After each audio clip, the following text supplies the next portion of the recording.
Here we are doing a docuseries about Erie. Which sofa in WQLN is the most comfortable one for sleeping The on? lobby.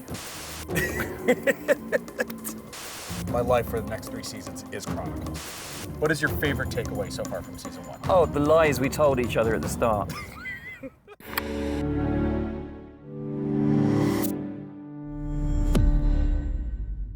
Tom Fox Davies, Michael Berlin. imagine seeing you up here. Yeah, what are the odds? It's pretty slim, pretty slim. So this is the first time I've actually ever been up here. Yeah, me too. Kind of wild. Yeah. And it's sort of the landmark of Erie, and here we are doing a docuseries about Erie. Never been up here. Do you reckon we could relocate the office up here? I'm in favor of it. What do you think the Wi-Fi signal is like? Questionable at best. Well, but, you know, do you need Wi-Fi when you've got a view like this? No, and plenty of watering holes. I see rum runners over there, and there's woodies and smugglers. Here's a fun fact. So first shot of first episode, smugglers. It was me and Braden, and it was the opening with the me. Those are my hands, and Oh, you're doing the cocktail shaking. I was doing the cocktail shaking. It tasted awful, but And but it looked great. With David Frew in that first episode. Oh yeah, that's right. That's Film over there, looking out over the water. right. That was we did that at what's that? Pier 6. Yep. Yeah. That's it. From up here, the convention center, you really get the strong sense of the boat theme that runs through that architecture. You can see this was a maritime town. Yeah. And it's just like, it's kind of wild. Growing up here, so here's the thing you gotta understand. You never came down to the bayfront. You just didn't do it. There was a rat problem. There was there was tracks that came from pretty much from GE and stuff like that, and they would pick up everything. And there was a lot more activity from an industrial standpoint going on here, and it was filthy as a kid. And So when did they build this? They built this Slovakia. This was the big Slovakia putsch. Yeah, and so it was one of Joyce's. This is really one of Joyce's legacies and stuff like that. This will probably serve as one of her greatest standing legacies. Yeah, it's interesting seeing things change along the bayfront and within the city. But just in the few years that I've been here, these hotels, these bars, these cafes, all starting to pop up in this area. We've got all kinds of activity down there. And it's funny being up here because it's like as we're watching sort of landscape change pretty quickly and pretty drastically, it puts a little bit of urgency on the show on some level because it's like, to try to make sure that we are getting that time. It's all changing before our eyes, yeah. To get it before it's gone. Because of all of this renovation and rehabilitation that's going on up and down State Street, trying to get into these buildings and capture the remnants of the historical side of the buildings before they're gobbled up by drywall. Yeah. The pressure's on. Yeah, and I mean, you're seeing that right now with one of the episodes you're working on. Yeah. It's like everything's getting blocked up. I mean, I don't want to give it away, but you walked across one of the speakeasies that was down there. It always comes back to the alcohol, you notice that? Like Chronicles, it always comes back to the alcohol. Yeah. Reflection for you. What is your favorite takeaway so far from season 1? Oh, the lies we told each other at the start. Like what? The lies we told each other about having a really lightweight kit, that we were going to have a really streamlined production kit, so we could just walk in, so just a couple of lights, a couple of cameras, so 2 people just walk in. We've completely abandoned all hope of trying to retain that. Thankfully we've got that bigger team so we can manage it, but our lighting and our camera package now is so much bigger than we told ourselves we were going to go. It was with the best of intentions, because I think it's one of those things that coming from sort of the perspective that we've come from, knowing what the technology can do now, but I think the thing that we underestimated was that it's just like, we are able to push equipment so much further than it's ever been able to push on that model, but you still need a team. Oh, absolutely. I think that's one of the big takeaways so far. Yeah, there's been a lot of highlights. There's been a lot of fun. I do enjoy the late nights. Well, it's not really late nights, is it? No. A late night is when you work until, say, 11, 12, maybe 1, call it a night. We don't do late nights, we do all nights. I call them marathon sessions at this point. And it's just like, it's interesting. It's like the piston in an engine. It's just like, I'll finish one episode and then I'll pretty much just crash and then you'll be ramping up to the next episode. And it's just like, and I feel like I've gotten to a point now where it's just like, usually it doesn't start to really show on me until like day 3 or day 4. Right. And it's just like when I first started doing rum runners, oh my God, that.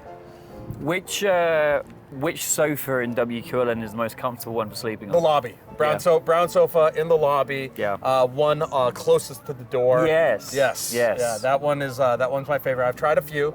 I actually tried Lisa the one that's in Shannon's office. I tried that. Too springy. Right. The one that's over by Tom New's office.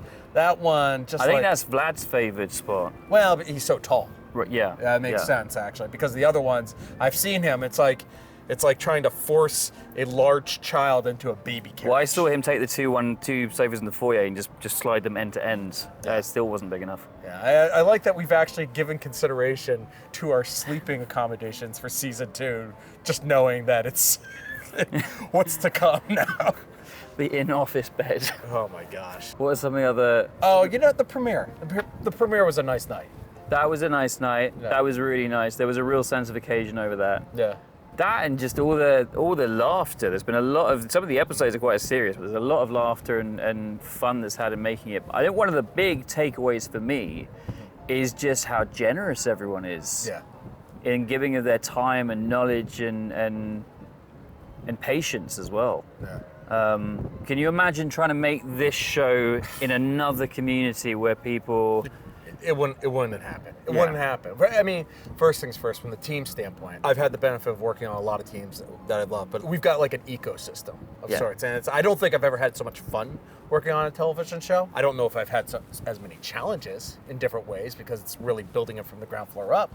But it's just like, from the team on Chronicles, the WQLN team, which has just totally wrapped themselves around us, and then the people of Erie. I mean, think about just trying the paperwork for a location in New York. I used to work locations. Think about the cost of the locations. Cost of locations. Oh my gosh, yeah. I remember a building in LA wanting to charge me $10,000 just to use the door. Oh yeah. We have just these amazing locations. It's the backdrop of the city has been incredible, and I'm very proud of the fact that like each interview or each setting for each show that we're finding new locations that we didn't know existed before. Are you finding that the episodes are kind of rubbing off on you in different ways? Yeah, here and there. Yeah. Is this a Rum Runners inspired hat? Is this a Rum Runners inspired hat? This is a I don't want my bald spot showing all over the place hat. That's what this is. There's slight vibes of working down on the docks. Just sort of. I need to get a little bit more calluses on my head before I could really. Let me throw on some Carhartts or something like that. So, what's been the hardest part for you think?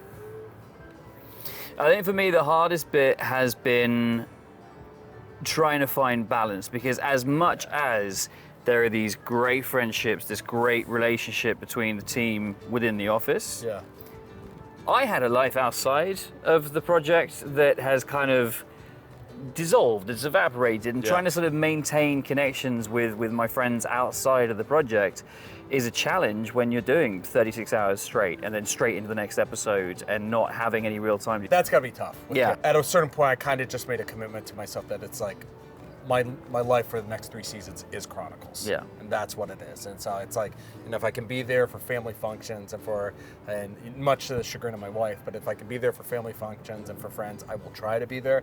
But this is my priority right now. Yeah. And so, because I do feel very much, probably, as I know you do, but there is a stewardship, especially as you look out over this. And like I know it's not the thing that people think about, but it's like, I look at this now in a different way, and I look at this and it's like, there are stories out here.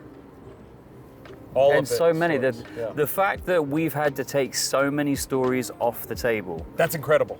The fact we mapped out, we had this crazy wall of ideas, and the number of ideas, really, really strong episode ideas that have fallen by the wayside because we only have so much time to commit to these different subjects, and there was so much more than I think either of us could ever have anticipated. I'll be honest, initially I was afraid that it's like, what stories are we going to find in Erie? And now, yeah, there's actually some that we're not doing that kind of eat at me inside. Yeah. But it's just like, but we're not doing season 4. I don't think our hearts can handle it physically. But look, I mean, it's just, isn't it glorious? Summers here are just so fantastic. Look at these people bobbing around on the lake. Yeah. Yeah. I'm glad we're doing the maritime stuff. Yes. Yeah. It's Yeah. good. It's good. Yeah. Well, what do you say, Tom? Let's go bob around on the lake.